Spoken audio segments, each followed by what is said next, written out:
เปิดตัวมาได้สักระยะหนึ่งแล้วครับกับ SRAM Transmission เดี๋ยวไปชมรายละเอียดกันครับ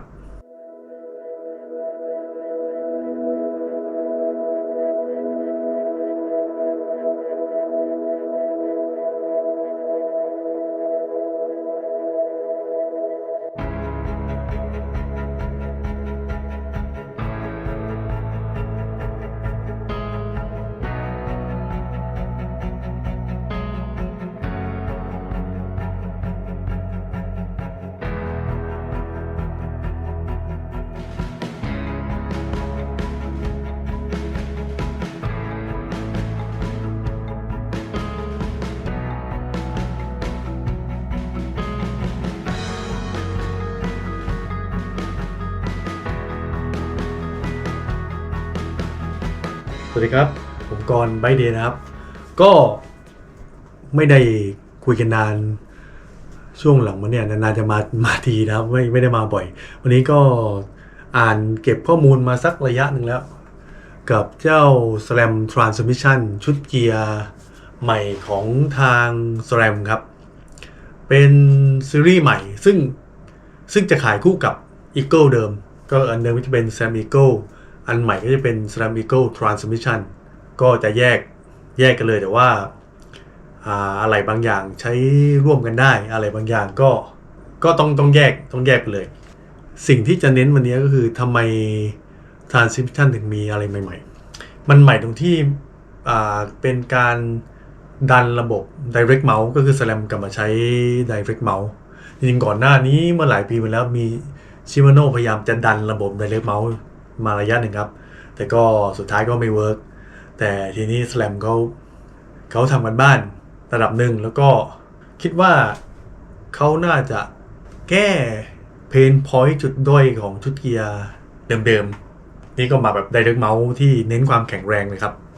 จุดเปลี่ยนของเจ้าSRAM Transmission เนี่ยเมนหลักๆคือตัวตีนผีนี่จะระบบตีนผีจะเป็นตัวบอกเลยว่าเฟรมไหนใช้ได้เฟรมไหนใช้ไม่ได้เพราะว่าตีนผีจะใช้ระบบ Direct Mouse ที่ใช้มาตรฐานสำหรับระบบ Drop Out หรือ Rear Derailleur Hanger คือ Drop Out เอาภาษาไทยง่ายๆตีนผีต้องใช้กับเฟรมที่ใช้ระบบ Drop Out ที่เป็นระบบ SRAM UDH เอางี้มันลิ้นพันกันก็คือก่อนที่จะไป Transmission นะก็เลยขอเล่าเกี่ยวกับ SRAM UDH ก่อนก็คือย่อง่ายคือเป็น Universal Derailleur Hanger ก็คือระบบ Drop Out ที่ใช้ได้ทุกเฟรมแต่เฟรมก็ต้องออกมารองรับอันเนี้ยคนวางมาตรฐาน UDH นี่ก็คือเป็น SRAM เองครับซึ่งออกมาในปี 2019 และ SRAM ก็เปิดเป็นฟรีไลเซนส์แต่ต้องไปลงทะเบียนดีไซน์มีสเปคบอกเลยแล้วก็ผู้ผลิตเจ้าไหนอยากใช้ไปลงทะเบียนแล้วก็เอามาใช้ได้เลยเฟรมก็จะเป็น UDH ใช้ระบบ UDH เลยแล้วก็ไอ้ UDH เนี่ย SRAM ก็จะเป็นตอนปี 2019 นะก็จะเป็นคอนเซ็ปต์ประมาณว่าให้ง่ายต่อการเปลี่ยนตัวดับเอาท์เวลาเราเอาโค้ดดับเอาท์หักเนี่ยแต่ละเฟรมจะไม่เหมือนกันมันจะหาซื้อยากยิ่งสมมติว่าเราใช้เฟรมแบบเราสั่งมาเองหิ้วมาเองจากข้างนอกเนี่ยเวลาดับเอาท์งอก็ต้องไปเทียบต้องไปแป้งต้องไปกึ่งอะไรเงี้ยวุ่นวายแต่ถ้าใช้ระบบ UDH ก็จะเป็นระบบมาตรฐานกลางก็คือถ้าเป็นดับเอาท์ UDH ก็เฟรมไหน UDH ก็คือขายดับเอาท์แบบเดียวเลยแล้วก็ใช้ได้ทุกเฟรมอะไรแบบนี้ก็คือSRAMก็กำหนดสเปคมาจริงๆแนวคิดก็ถือว่าดีครับก็คือเปิดให้ใช้แล้วก็ให้เฟรมให้ผู้ผลิตใช้ก็จะมีฟังยี่ห้อที่ใช้ UDH แต่สุดท้ายก็เฉลยแล้วว่าทำไม SRAM เขาใจดีเปิดให้ใช้ระบบ UDH แล้วก็ดัน UDH เต็มที่ปี 19 ปีนี้ปี 20 21 22 23 4 ปีถัดมาปี 23 ต้นปีที่ผ่านมาเนี่ย SRAM ก็เปิดตัวชุดขับ SRAM Transmission ซึ่งเอาสเปค UDH เนี่ยมาใส่กับชุดตีนผีใหม่เลยก็คือเป็นครอบก็มันเกี่ยวเนื่องกันอันนี้ผมคิดเองนะก็คือสุดท้าย SRAM พยายามดันมาตรฐาน UDH เพื่อจะให้ใช้กับ Transmission ได้เลยแล้ว ตอนนี้ก็เปิดตัว Transmission ออกมาแล้ว Transmission มีอะไรใหม่บ้าง ก็อย่างที่บอกเลยครับ มีอันเดียวที่เดิมก็คือชุดกระโหลกเป็นระบบดับเหมือนเดิม แกน 28.99 เหมือนเดิม แต่นอกนั้นเปลี่ยนใหม่หมดเลยซีรีส์ที่ออกมาขายเที่ยวนี้ก็จะเป็นระบบ AXS Access หมดเลย หมายถึงระบบไวเลสหมดเลยครับก็จะเป็นชิปเตอร์แล้วก็ใช้สัญญาณไวเลสไปสั่งตีนผีก็จะมีรุ่นเริ่มต้นจะเป็น XO แล้วก็ XX แล้วก็ XXSL ก็เรียงนะครับ XO ก็จะหนักหน่อย XX ก็จะเบาขึ้นติดนึง XXSL ก็คือ SL Superlight ก็จะเบาขึ้นอีกแล้วก็มีซีรีส์สำหรับรถ e-bike อันนี้ก็จะมี XO Eagle Access e-bike ก็จะเป็น XX e-bike ก็คือเป็นกรุ๊ปเซ็ตของเขาก็คือจริงๆก็ชุดตีนผีใช้ร่วมมาได้เลยผมว่าต่างกันที่ชุดขาจานประมาณนั้นขาจานก็จะใส่รองรับเมาส์ของมอเตอร์ของแบรนด์ต่างๆอย่างเช่นผมดูที่รองรับอะไรบ้างถ้าเป็น e-bike เนี่ยรองรับมอเตอร์ Bosch มอเตอร์ Braw 2 อันเหมือนโอ้โหเล่นแบบนี้เลยไม่มีรองรับมอเตอร์ชิมาโน่อ่ะ คือตัวขาจานอ่ะรองรับมอเตอร์บรอกับบรอสหรือนี้ตัวท็อปมีไหมผมดูนี่ดู XX XX เหมือนกันไอ้ยาโอ้โหเอาแบบนี้เลยโอเคใส่มอเตอร์บอสกับบรอครับ2 อันสำหรับอีกใบนะแต่ว่าโดยทั่วไปชุดขับด้านหลังมันก็เป็น UDH อยู่แล้วมันก็กึ่งบังคับอยู่แล้วแหละทีนี้เรามาเน้นของสืบเผาดีกว่าสืบเผาจะมาดูเป็นอะไรเป็นพาร์ทแล้วกันว่าอะไรเป็นยังไงตีนผีก็จะเป็นเหมือนพอเป็น UDH เมื่อจะมีสเปคความหนาของตัวเฟรมอยู่ครับก็จะใช้ครอบเลยครอบนอกในอย่างนี้เลยเพื่อทำให้เป็นการดามนอกในทำให้แบบมีการไม่โยกตัวและแข็งแรงแต่พูดถึงเรื่องระบบอันนี้นิดหน่อยการที่ขอย้อนเรื่องสมัยตั้งแต่เริ่มต้นเสือภูเขายุคแรกๆเนี่ยเดิมสมัยก่อนจะเป็นเฟรมโครโมรีเฟรมเหล็กโครโมรีนะฮะยุคนั้นเนี่ยตัวโครโมเนี่ยตัวดรอปเอาท์จะเป็นชิ้นเดียวกับตัวเฟรมเลยแล้วพอเราใส่ชุดตีนผีเวลาเราคนยุคนั้นขี่ใช้งานนะครับปรากฏว่าเวลาล้มหรือเวลากระแทกอะไรที่มันทำให้เสียหายเนี่ยมันมี2 แบบครับถ้าจังหวะดีก็กระแทกปุ๊บก็จะให้แบบตีนผีพังไปเลยหรือดรอปเอาท์โคดไปเลยแล้วเนื่องจากพอดรอปเอาท์โคดเนี่ยดรอปเอาท์มันเป็นชิ้นเดียวกับเฟรมมันเลยทำให้แบบว่าบางคนก็คืออาจจะดัดได้ครับแต่ว่ามันเสียความรู้สึกตอนหลังเขาก็เลยคิดระบบ drop out ที่เป็นอลูมิเนียมขึ้นมาก็คือเขาออกแบบให้ drop out เนี่ยอ่อนกว่าตัวเฟรมและอ่อนกว่าตัวตีนผีทำให้เวลากระแทกเนี่ยจุดที่เสียหายจะเป็น drop out ก่อนเฟรมจะไม่เสียหายหรือถ้ากระแทกแรงขึ้นอาจจะตีนผีกับdrop outเสียไปเลยแต่ว่าตัวเฟรมจะยังอยู่ดีอะไรประมาณนี้ครับแต่ยุคหลังเนี่ยแนวคิดอาจจะเปลี่ยนคงเปลี่ยนไปตามยุคซึ่งผมคิดเล่นๆว่าถ้า Transmission มาแบบแข็งแรงอย่างเงี้ยถ้าเกิดกระแทก drop out มันเป็นชิ้นเดียวกับตีนผีอาจจะแข็งแรงท่อนบนแต่ท่อนล่างอาจจะเขาออกแบบให้เสียหายได้เพื่อป้องกันแรงส่งไปที่เฟรมเพราะเฟรมเห็นเขาเทกันเหยียบบนเฟรมเลยก็คือตีนผีแข็งแรงมากแต่ท่อนล่างผมเชื่อว่าเขาออกแบบให้เกิดการแบบว่าถ้ากระแทกถึงจุดหนึ่งที่แรงมากหรือเกี่ยวหรือมันให้ตัวอะไรก็เนี่ยมันต้องเสียหายได้เพื่อเป็นการเซฟล้อเซฟเฟรมผมเข้าใจแบบนี้นะแต่ต้องรอต่อไปหรือไม่แน่อาจจะแบบว่าเขาแบบให้แข็งไปเลยคือไม่พังเลยเนี่ยรอการพิสูจน์ดีกว่าอันนี้เป็นแนวคิดหนึ่งก็คือผมเพ่งที่มาแปลกคือเขาเอาไว้ให้แข็งไปเลยมันคล่อมอย่างเงี้ยคล่อมไปเลยต่อมาสิ่งที่ใหม่อีกอันนึงก็คือเฟืองเนี่ยก็จะเป็น X-Dome เหมือนเดิมแต่ว่าอันเดิมของสแลมเดิมจะเป็น11 เฟืองเนี่ยเป็นโดมแล้วก็มีแผ่นอะลูแปะหลังเป็นเฟือง12นะครับแต่ที่เนี่ยเป็นโดมแค่9 แล้วก็ไอ้ตัวแผ่นหลังเนี่ยจะเป็นชิ้นเดียวกันแล้วแผ่นหลังจะมี3เฟืองมาแปะมันก็อาจจะแยกเรื่องวัสดุเรื่องรุ่นได้มันก็จะมีหลายน้ำหนัก385 กรัม350อันนี้ผมไม่แน่ใจเดี๋ยวขอไล่เรียงน้ำหนักทีนะเอาแบบคอนเซปต์คร่าวๆก่อนว่า X Dome เหมือนเดิมระบบ X SAM XD เหมือนเดิมแต่ว่าการผลิตมันจะเป็นชิ้นเดียวแค่9 ชั้นแล้วก็เฟืองใหญ่3ชั้นจะเป็นอีกชิ้นหนึ่งแล้วมาประกบแต่ตัวเดิมเนี่ยจะเป็น11ชั้นเป็นชิ้นเดียวแล้วก็แผ่นใหญ่แผ่นเดียวประกบประมาณนี้ครับชิปเตอร์ก็เหมือนเดิม Access แต่อาจจะดีไซน์ใหม่แล้วก็สามารถใส่ซ้ายขวาได้เลยเป็นรูปแบบเดียวกับด้านใส่ซ้ายขวาได้แล้วก็เราสามารถตั้งโปรแกรมใช้มือถือซิงค์ตั้งโปรแกรมว่าจะให้สั่งดรอปเปอร์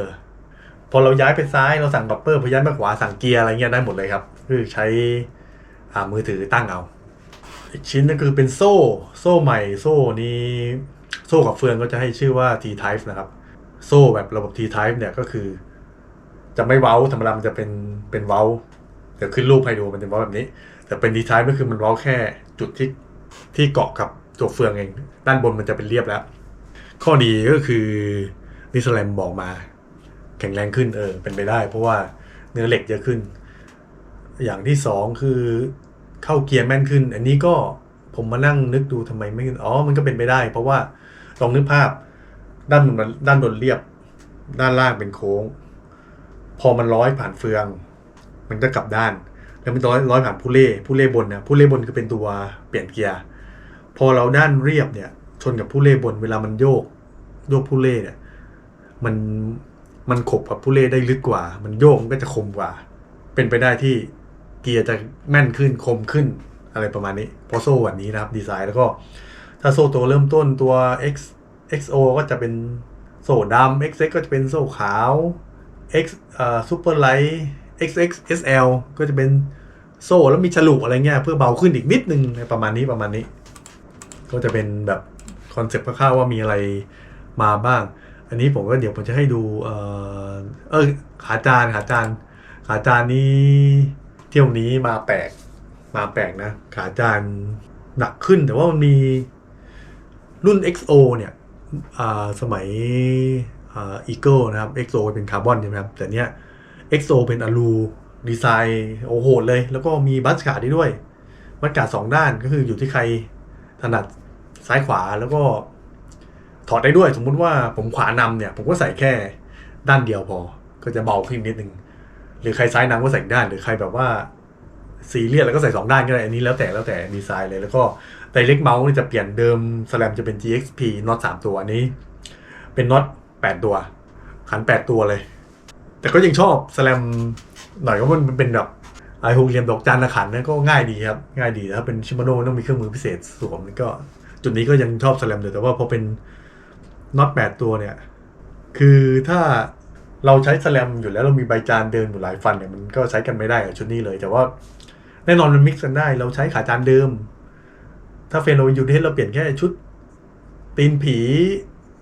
เอาได้แล้วเป็นแบบจับซิงค์มันน่าจะใช้กันได้หมดนะไอตัวชิปเตอร์กับตีนผีน่าจะใช้กันได้หมดถ้าเราต้องการแค่เฟืองกับ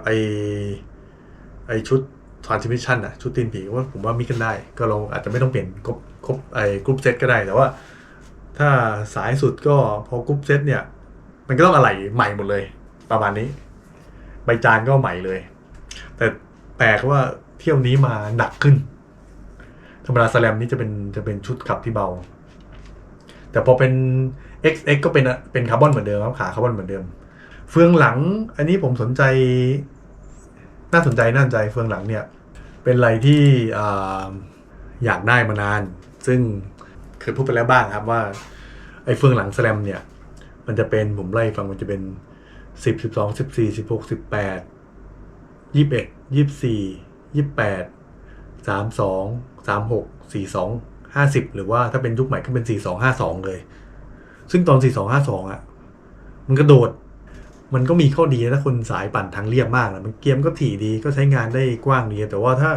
ถ้ากลับกันเนี่ยกลายเป็นว่าพอลงดินหรือว่าลงทางแท็กเวลาดันเขานะ ผมกับชอบอัตราทดชิโมโน่มากกว่าเพราะว่าตั้งแต่32ลงมาเนี่ยเหมือนกันนะครับชิโมโน่จะเป็น28แล้วก็เป็น33 39 4433 39 5 45แล้วก็51คือไอ้เฟือง39 4 5 5อ่ะมันใช้งานได้จริงแบบมันจังหวะเราขึ้นเนินอ่ะมันกระจายแรงให้เราเลือกเกียร์ได้ขี่สบายกว่าถ้าเป็นสแลมอ่ะมันจะเป็น32แล้วไป36นี้จังหวะขึ้นเนินบางเนินยังหนักเลยพอไป42ก็พอได้แต่พอไป52หรือ50เนี่ยบางทีมันเบาเกินพอลงมา42ก็หนักเกินมันไม่พอดีสำหรับบางสถานการณ์นะครับแต่พอมาเที่ยวนี้เขาทำมันบ้านก็จะเปลี่ยนเกียร์ใหม่เลยเป็น10 12 14 16 18 21 24 28 32 38 44 52พอ32ขึ้น38เนี่ยใช่เลยอ่ะ38 44เนี่ยเป็นเกียร์ที่แบบกำลังใช้งานเลย